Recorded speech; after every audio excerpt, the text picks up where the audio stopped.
Everybody dreads that awkward silence when your car won't start. If your Hyundai Tucson's push button is acting up, don't panic. Let's break down the most common reasons and how to fix them. First, check your key fob.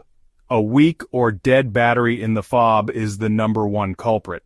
If your car isn't detecting the key, replace the battery and try again. Next, make sure your foot is firmly on the brake pedal. The system won't start if you're not pressing it down enough. Still nothing? Double check that the gear is in park.